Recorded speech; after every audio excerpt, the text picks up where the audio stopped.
চিরাচরিত প্রথা ভেঙে হোম অফ ক্রিকেটে এক ভিন্ন অভিজ্ঞতার সাক্ষী হওয়ার অপেক্ষা। যারা একটু সময় নিয়ে আয়েশ করে টি-20 দেখতে অভ্যস্ত তাদের জন্য সময়টা একটু হতাশার। তবে বিশ্বকাপের টাইমিং এর কথা মাথায় রেখে নিজেদের 166 নম্বর টি-20তে এই প্রথম বাংলাদেশ মাঠে নামতে যাচ্ছে সকাল 10টায়। চট্টগ্রাম থেকে ঢাকা টানা ম্যাচ আর অনুশীলন, তাই তো এদিন টিম হোটেলে বিশ্রামে দুই দল। সকালে সুইমিং আর কয়েক দফা জিম সেশন করেছে টিম টাইগার।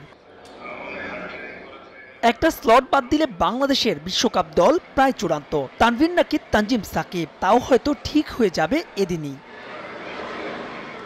আইপিএল এর যুগে টি-20 সংজ্ঞায় বদলে গেছে, তবে সেই পথে হাঁটতে পারছে না শান্ত বাহিনী। এ যেমন চতুর্থ ম্যাচে উড়ন্ত শুরুর পরেও যাচ্ছে তাই ব্যাটিং প্রদর্শনী। তবুও এই দলটার উপরই আস্থা রাখতে বললেন সৌম্য সরকার। টি-20 জিনিসটাই প্রত্যেক বলে সিচুয়েশন চেঞ্জ হইতে পারে।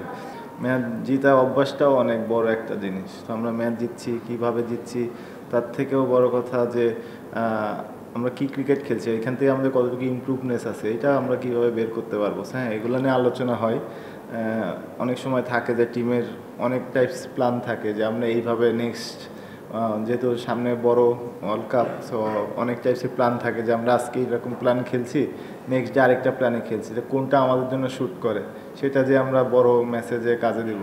ভিন্ন চিত্র জিম্বাবুয়ের শিবিরে। নিশ্চিত জয় পাওয়া উচিত এমন দুটো ম্যাচ তাদের ফসকে গেছে বেখেয়ালিপনায়। তবু ক্যাম্বেল মুজরাবানিতে ভর করে অন্তত শেষ ম্যাচে সান্ত্বনার জয় নিয়ে দেশে ফিরতে চায় আফ্রিকার দলটি।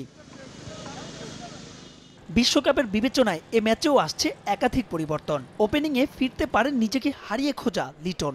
ধুঁকতে থাকা দুর্বল জিম্বাবুয়েকে 5-on-5 ক্লিন সুইপের শুধুমাত্র হাতছানি নয়, চলতি বছর ঘরের মাটিতে শেষবারের মতো রঙিন পোশাকে মাঠে নামছে টিম টাইগার। বিশ্বকাপের ঠিক আগে ধুঁকতে থাকা বাংলাদেশের ব্যাটিং অর্ডার এ ম্যাচে ফিরে পাবে তো দিশা? লিটন শান্তরা ফিরে পাবেন তো চেনা ছন্দ? ফলাফল ছাপিয়ে এটাই এখন বড় প্রশ্ন। মাহবুব রিমন, সময় সংবাদ, শেরেই বাংলা জাতীয় ক্রিকেট স্টেডিয়াম, ঢাকা।